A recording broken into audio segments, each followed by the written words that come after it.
হজকে তো আপনারা হজ বলে মনে করেন না, এটা মানে কোনো ইবাদত, মনে করেন যে আপনি না করলেও হবে। এক মহিলাকে আমি বললাম যে খালা, আপনি তো বয়স হয়ে গেল, আপনাকে তো আল্লাহ যথেষ্ট অর্থ দিয়েছে, আপনি হজ করবেন না?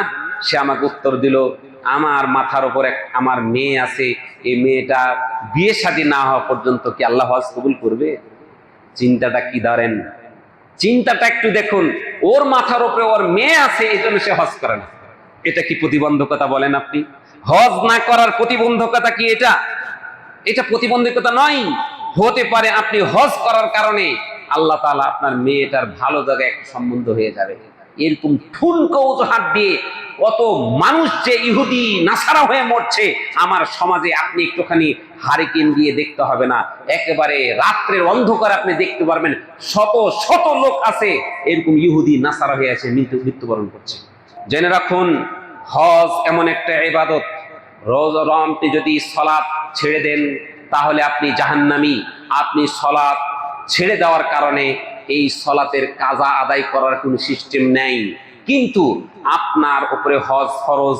আপনি মারা যাওয়ার পরে আপনার সম্পত্তি, আপনার ঋণ পরিশোধ করার পরে সর্বপ্রথম কাজ হলো ওই সম্পত্তি দিয়ে আপনার ছেলে মেয়েদেরকে হজ আপনার পক্ষ থেকে করাতে হবে। কয়জন জানে? বাপ মরার সাথে সাথে সম্পত্তি নিয়ে কাড়াকাড়ি লেগে যায়, একবারও চিন্তা করে না যে আমার বাপ তো হজ আদায় করেনি, একবারও চিন্তা করে না। আল্লাহ নবী সাল্লাল্লাহু আলাইহি সাল্লামের কাছে একজন লোক আসলেন, আসার পরে একজন মহিলা, জুহাইনা গোত্রের একজন মহিলা এসে বললেন, কি বললেন? আন্না ইমরাআতান মিন জুহাইনা, জুহাইনা গোত্রের একজন মহিলা আল্লাহ নবীর কাছে এসে বললেন ফাকালাত ইন্না উম্মি নাযারাত আইয়াহুজ আন তাহুজ্জা। আল্লাহ নবীকে বলছেন, ইয়া রাসূলুল্লাহ, আমার মা নজর করেছিলেন যে তিনি হজ করবেন, হাত্তা মাতাত, অতঃপর সে মারা গেল, হজ করতে পারে নাই। আফা আহুজ্জু আনহা, আমি কি তার পক্ষ থেকে হজ করে ফেলবো? কালা নাআম, আল্লাহ নবী বলছেন, হ্যাঁ, হাজ্জি আনহা, তুমি তোমার মায়ের পক্ষ থেকে হজ করে নাও। কারণ কি? লাউ কানা আলা উম্মিকি দাইন, যদি তোমার মায়ের উপর ঋণ থাকতো তাহলে আকুন্তি কাদিয়াতান, তুমি কি তোমার মায়ের ঋণটা পরিশোধ করতে না? ওই মহিলাকে যখন এ জিজ্ঞাসা করলেন তখন ওই মহিলা বলল, হ্যাঁ, আমার মায়ের যদি ঋণ থাকে তাহলে তো আমি সেটা পরিষ্কার, সেটাকে আমি আদায় করে নিতাম। আল্লাহ নবী সাল্লাল্লাহু আলাইহি ওয়াসাল্লাম বলছেন, উকুদুল্লাহ ফাল্লাহু আহাক্কু বিল ওয়াফা, তাহলে তুমি আল্লাহর ঋণকে পরিশোধ করো, কারণ ঋণ পরিশোধের সেই হিসাব অনুযায়ী সর্বপ্রথম ঋণ পরিশোধ করতে হবে কার? আল্লাহ। তাহলে আপনার বাবা হজ করে যায় নাই, এটা সে আল্লাহর কাছে ঋণী থাকলো, আর এই আল্লাহর ঋণ থেকে আপনি আপনার বাপকে যদি বাঁচাতে চান তাহলে আপনার বাবার পক্ষ থেকে বদলি হজের ব্যবস্থা করবেন। তারপরেও এটা এমন একটি ফজিলতপূর্ণ ইবাদত, যে ব্যক্তি হজ করলো, মান হাজ্জা হাদাল বাইতা ফালাম ইয়ারফুস, এই হজ করতে গিয়ে অশ্লীলতা করে নাই, ওয়ালাম ইয়াফসুক, বা কোনো ফাসেকি কাজ করেন নাই, রাজাআ কায়াউমিন, সে সেই দিনের মতন ফিরে আসলো, ওয়ালাদাতুহু উম্মুহু, তার মা যেদিন জন্ম দিয়েছে, এই পৃথিবীতে ভূমিষ্ঠ করেছে, ওই দিনের যে নিষ্পাপ শিশু, সেই শিশুর মতো তার সে হজ করে হাজি বেশে ফিরে আসবে। সুতরাং আপনি আপনার পাপকে মুক্ত করে, আল্লাহ নবী সাল্লাল্লাহু আলাইহি ওয়াসাল্লাম অন্য জায়গায় বলেছেন, লাইসা লাহুল জাযা ইল্লাল জান্নাহ, তোমার হজ উমরার তোমার সওয়াব হলো জান্নাত। জান্নাত তোমাকে জান্নাতের বিনিময়ে দেওয়া হবে, এই হজের বিনিময়ে তোমাকে জান্নাত দেওয়া হবে। সুতরাং আপনাকে আমি বলছি, হজ এবং উমরা আদায় করার চেষ্টা করবেন। তবে আপনার টাকা নাই, এখন আপনি কি করবেন?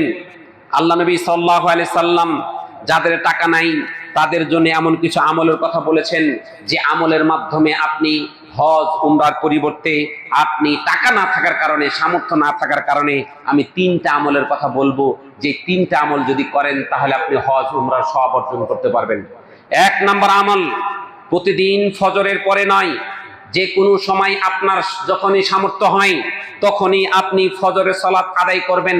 ফজরের সালাত আদায় করে উজু অবস্থায় বসে জিকির আজকার করতে থাকবেন।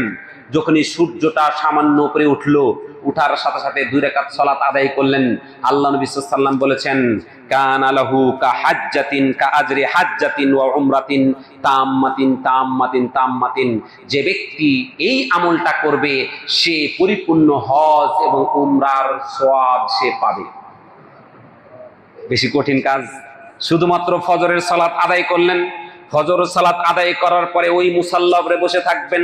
যদি উজু নষ্ট হয় তাহলে উজু করে এসে আবার বসে যাবেন। গল্প গুজব করবেন না, জিকির আজকারের মধ্যে থাকবেন। যখনই সূর্যটা উঠলো, যেই সময় উঠে তার 10-15 মিনিট পরেই আপনি 2 রাকাত সালাত যদি আদায় করেন, আল্লাহ নবী সাল্লাল্লাহু আলাইহি ওয়াসাল্লাম বলছেন, তুমি হজ না করেও হাজি, তুমি উমরা না করেও উমরাকারী। জেনে রাখুন, এই ফজিলতটা শুধুমাত্র তাদের জন্য যাদের উপরে হজ ফরজ না। আবার আপনি হজ ফরজ হওয়া সত্ত্বেও এই আমল দিয়ে আপনি ওই ফরজিয়াত আদায় হবে না। আল্লাহ নবী সাল্লাল্লাহু আলাইহি সাল্লাম আরো একটি আমলের 2টি আমলের কথা বলেছেন। এই 2টি আমল যদি আপনি করেন, এই হাদিসটি ইমাম তিরমিজি বর্ণনা করেছেন, ইমাম আলবানী রাহিমাহুল্লাহ সহিহ বলেছেন। আন আবি উমামা আন্না রাসূল সাল্লাল্লাহু আলাইহি সাল্লাম قال মান খারাজা মিন বাইতিহি মুতাতাহহিরান ইলা সালাতিন মাকতুবা। যে ব্যক্তি পবিত্র অবস্থায় বাড়ি থেকে বের হলো, অনেকে এসে মসজিদের উজুখানে উজু করার জন্য পাগল হয়ে যান, কিন্তু এর মধ্যে যে আপনি কতটুকু সওয়াব থেকে বঞ্চিত হলেন। আল্লাহ নবী সাল্লাল্লাহু আলাইহি ওয়াসাল্লাম বলছেন, একজন মানুষ যখন পবিত্র অবস্থায় বাড়ি থেকে উজু করে যখন বের হয়, তার প্রত্যেকটি কদমে একটি করে গুনাহ মাফ হয়, একটি করে তার জন্য সওয়াব দেওয়া হয় এবং তার জন্য একটিকের মর্যাদা বুলন্দ হতে থাকে। আর এই পবিত্র অবস্থায় এসে সে যখন সালাত আদায় করে, ফাআজরুহু কাআজরিল হাজ্জিল মুহরিম। ইহরামে নিয়ে যে হজকারী যখন ইহরাম বাঁধে, ওই ইহরাম অবস্থায় যে হজের যে মর্যাদা, সে মর্যাদা আল্লাহ তাআলা এই ব্যক্তিকে দান করেন। আপনি তো বাড়ি থেকে হুড়হুড় করে বেরিয়ে এসে উজুখানাটা ভরার চেষ্টা করেন।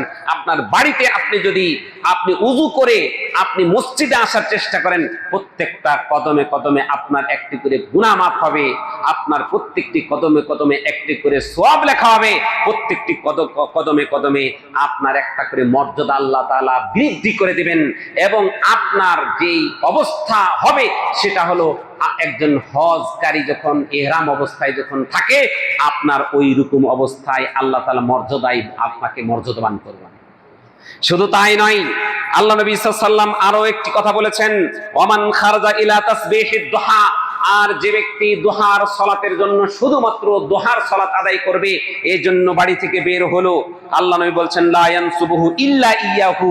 তাহলে শুধুমাত্র এই সালাতের জন্য সে বের হলো, ফাআজরুহু কাআজরিল মুতামির। সে যেন উমরাকারীর সওয়াব পেল। সালাতুদ দুহা এমন মানুষ আছে জীবনে পড়েই দেখেনি। আল্লাহ নবী সাল্লাল্লাহু আলাইহি ওয়াসাল্লামের জীবনে যেই সালাতগুলো কখনো ছাড়তেন না, তার মধ্যে হতে অন্যতম সালাত হলো সালাতুদ দুহা। সর্বনিম্ন সালাত হলো 2 রাকাত, সর্বোচ্চ সালাত হলো 8 রাকাত। এই সালাতটা আপনি যদি আদায় করতে পারেন, তাহলে আপনি উমরা করার যে সওয়াব সেটা পাবেন। সুতরাং আপনি হজ করতে যেতে পারেন নাই, আপনাকে আরো একটি সুসংবাদ দিয়ে যাই। আপনি ইয়াউম আরাফা, আরাফার দিন, যেদিন হাজী সাহেবরা মক্কার আরাফায় অবস্থান করবে, সেই দিন আপনি এই রোজাটা যদি রাখতে পারেন, তাহলে আপনার পূর্বের 1 বছরের গুনাহ, পরের 1 বছরের গুনাহ ক্ষমা হয়ে যাবে। এবং ওই আরাফার ময়দানে আল্লাহ তাআলা ওই হাজীদেরকে উদ্দেশ্য করে বলবেন, ওই ফেরেশতাদেরকে ডাক দিয়ে বলবেন, উনজুরু ইলাহা উলাইল ইবাদ। ওই যে আরাফার ময়দানে লাখ লাখ মানুষ সমবেত হয়েছে, ওই বান্দাদের দিকে তাকাও। ফেরেশতাদেরকে বলবে আল্লাহ তাআলা, ওই বান্দাদের দিকে তাকায় দেখো, এরা কেন এসেছে। যা উসাসান গুবরা, তারা দূর দূরান্ত থেকে এসে ধুলাই তাদের মাথাগুলো ধূসরিত হয়ে গেছে, পোশাকগুলো তারা একেবারে এলোমেলো হয়ে মানে নোংরা ময়লা হয়ে গেছে। তাদের কোনো পোশাকের তারতম্য নাই, কি গরিব, কি ধনী, কি সাদা, কি কালো, কি সব ধরনের লোক একরকম 2টি পোশাক পরিধান করে এসে আমার কাছে সারেন্ডার হতে এসেছে। তো তোমরা বলেছিলে যে আল্লাহ তুমি বানি আদমকে সৃষ্টি করো না, বানি আদমকে সৃষ্টি করলে তারা পরস্পরে মারামারি করবে, পরস্পরে হানাহানি করবে, তারা রক্তপাত ঘটাবে। তোমরা তাকায় দেখো, ফেরেশতারা লজ্জিত হয়ে নিচের দিকে মাথা করে থাকবে। আল্লাহ তাআলা ওই সময় বলবে, ফেরেশতারা তোমরা সাক্ষী থাকো, এই লোকগুলোকে আমি সকলকে ক্ষমা করে দিলাম। আর আপনি যদি বাংলাদেশে থেকে ওই দিনে রোজা রাখতে পারেন, আল্লাহ তাআলা আপনাকে আল্লাহর সেই ক্ষমার মধ্যে আপনিও পড়ে যাবেন। এটা আশা করা যায় আপনিও আশা করবেন। কারণ আপনার তো সামর্থ্য নাই যে আপনি হজ করবেন। আপনি কি করেন? হজ না করে দুদিন পর পর উমরা, হজের আপনি যদি 100 উমরা করেন, হজের ফরজিয়ত পশ্চিম কালো আদায় হবে না। আল্লাহ নবী বলেছেন, রমজান মাসে যদি করো তাহলে তোমার পরিপূর্ণ হজের সওয়াব পাবে, অথবা আমার সাথে হজ করলে যে সওয়াব সেটা পাবে, কিন্তু হজের ফরজিয়াত আদায় হবে না। সুতরাং টাকা জমান, নিয়ত করেন যে আমি বড় হজ করব। এই হজ করার পরে আপনি সেখানে সে হজ করলে ওর মধ্যে উমরাও আছে, আপনি হজ্জে তামাত্তু করে ফেলেন, তাহলে হজ উমরা দুটাই হয়ে যাবে। সুতরাং এইভাবে ঘুজুর করে আপনি সেই মনে উমরা করে টাকাগুলো এভাবে আপনি শেষ করেন না, কারণ আপনি হজ এটি হলো ফরজিয়াত, এটার কারণে আপনি জাহান্নামে যাবেন। আপনাকে আমি বলি, একজন সুস্থ মানুষ সে যদি দাঁড়িয়ে সালাত পড়তে না পারে বসে পড়বে, বসে যদি না পারে শুয়ে পড়বে, ইশারায় পড়বে, তারপরও তার জন্য সালাত মাপ নেই। অনুরূপভাবে একজন মানুষ, তার টাকা পয়সা ধন দৌলত আছে, এতটুকু পরিমাণ ধন দৌলত আছে, সে মক্কা মদিনা যাওয়া আসা করবে, করার পর্যন্ত তার তার পরিবার না খেয়ে থাকবে না, এমন অর্থ যদি থাকে, তাহলে তার জন্য ঠিক এমনই ফরজ যেমন আপনার জন্য সালাত ফরজ। কেউ যদি সালাত পড়ল, যাকাত দিল, তার সমস্ত কাজ কর্মগুলো করলো, কিন্তু হজ করলো না, আল্লাহ নবী সাল্লাল্লাহু আলাইহি ওয়াসাল্লাম তার ব্যাপারে কি বলছেন সংক্ষিপ্ত আকারে আমি বলছি। ওয়ালিল্লাহি আলান নাসি হিজ্জুল বাইতি মান ইসতাতা ইলাইহি সাবিলা। আল্লাহ তাআলাকে রাজি খুশি করার জন্য মানুষের উপর দায়িত্ব হলো, কর্তব্য হলো যে ব্যক্তি সক্ষম সে ব্যক্তি বাইতুল্লাহর হজ করবে। আল্লাহ নবী সাল্লাল্লাহু আলাইহি সাল্লামকে বলা হলো, কিলা ইয়া রাসূলুল্লাহ মাস সাবিল। এখানে যে বলা হলো মান ইসতাতা ইলাইহি সাবিলা, যে ব্যক্তি সাবিল মানে সাবিল আছে, এই সাবিল মানেটা কি বললো না? যার সাবিলে সক্ষম সে ব্যক্তির উপর আল্লাহ তাআলাকে রাজি খুশি করার জন্য হজ ফরজ। তাহলে সাবিল কি জিনিস? আল্লাহ নবী সাবিল বলা হয়েছেন আয-যাদ ওয়ার রাহিলাত। জাদ হলো পাথেয়, যেগুলো নিয়ে আপনি মক্কা মদিনা থেকে ঘুরে আসবেন, ওয়ার রাহিলা এবং বাহন।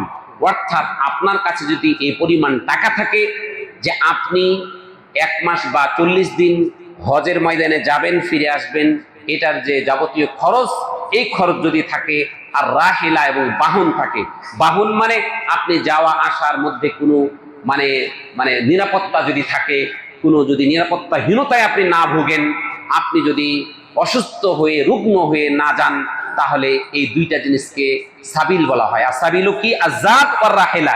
জাদ কাকে বলা হয়? পাথেয়, অর্থাৎ যাওয়া আসার যে খরচ। আর রাহিলা মানে হলো বাহন, যে বাহনে করে আপনি যাবেন, অর্থাৎ ওই বাহন, এই দুইটা জিনিস যদি থাকে, তাহলে আপনার উপর হজ কি ফরজ। আল্লাহ নবী সাল্লাল্লাহু আলাইহি সাল্লাম তিনি আরো বলছেন, আন আলী রাদিয়াল্লাহু তাআলা আনহু থেকে বর্ণিত, ক্বাল রাসূলুল্লাহ সাল্লাল্লাহু আলাইহি ওয়াসাল্লাম, মান মালাকা যাদান ওয়া রাহিলাতান তুবাল্লিগুহু ইলা বাইতিল্লাহিল হারাম ওয়া লাম ইয়াহুজ্জা বাইতাল্লাহ ফালা আলাইহি আইয়ামুতা ইহুদিয়ান আও নাসরানিয়ান। আল্লাহ নবী বলছেন, যে ব্যক্তির জাদ রাহিলা অর্থাৎ পাথেও আছে এবং বাহনও আছে, তারপরও সে হজ করলো না, আল্লাহ নবী বলছেন আল্লাহ তাআলা ওই ব্যক্তির ক্ষেত্রে বলেন, ও ইহুদি হয়ে মরুক অথবা নাসারা হয়ে মরুক, আমার কোনো যায় আসে না। কত বড় হুমকির কথা সম্মানিত সুধী। সুতরাং আপনি যদি নামাজ পড়েও ইহুদি হয়ে মরতে না চান, যাকাত দিয়েও যদি ইহুদি হয়ে মরতে না চান, রোজা রেখেও যদি ইহুদি হয়ে মরতে না চান, তাহলে আপনার সামর্থ্য থাকলে আপনি হজ করে আসবেন।